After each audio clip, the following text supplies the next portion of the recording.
Nepal oil निगमका कार्यकारी निर्देशक चण्डिका प्रसाद भट्टले नेपालसँग करिब 6 दिनका लागि मात्रै एलपीजी ग्यासको भण्डारण क्षमता भएकाले उपभोक्ता पनि त्यसका लागि तयार हुँदै विद्युतीय वा अन्य वैकल्पिक ऊर्जातर्फ जानुपर्ने बताउनु भएको छ। कान्तिपुर टेलिभिजनको कार्यक्रम सरोकारमा कुराकानी गर्दै उहाँले आपूर्ति व्यवस्था सहज गर्नकै लागि आधा सिलिन्डर वितरण गरिएको भन्दै इरान र अमेरिका इजरायल युद्ध नरोकिए अवस्था थप प्रतिकूल हुन सक्ने बताउनुभयो। हामीसँग भएको स्टोरेजबाट करिब हामी 6-7 दिनलाई चलाउन सक्ने अवस्थामा हामी एलपीजी ग्यासको कुरा गर्दा त्यति छ।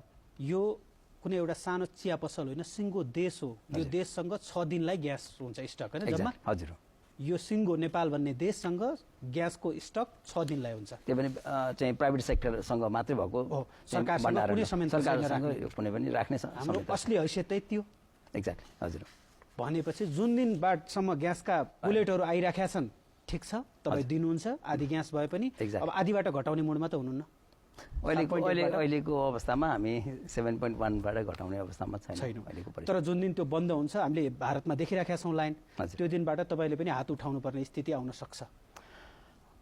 पक्कै पनि अब यो चाहिँ के भने हाम्रा आदरणीय उपभोक्ताज्यूहरूलाई सुसूचित गर्न चाहिँ असाध्यै जरुरी छ। यहाँले भन्नुभएको विषय चाहिँ असाध्यै सान्दर्भिक यस अर्थमा छ कि किनभने विश्वमै परेको जुन समस्या छ, जहाँबाट एलपीजी को क्रुडहरू आउँछ, जहाँबाट एलपीजी रिफाइन हुन्छ, त्यही देशहरूमा पनि समस्या भइरहेको अवस्थामा इन्डियाले आफैले पनि करिब 70% त बाहिरबाट ल्याइरहेको अवस्थामा नेपाललाई कतिसम्म सप्लाई गर्न सक्छ। अब यो भन्दा पनि वर्स सिचुएसन हुँदै गयो भने पक्कै पनि हामीले पनि धेरै ठुलो अप्ठ्यारो चाहिँ झेल्न चाहिँ तयारी अवस्थामा चाहिँ बस्नुपर्ने हो। चुलो बल्छ भन्ने ग्यारेन्टी छैन। अहिले चुलो बाल्नको लागि एस्योर गर्नका लागि छोटो समयका लागि हामीले ल्याएको विकल्प नै त्यही 7.1 हो।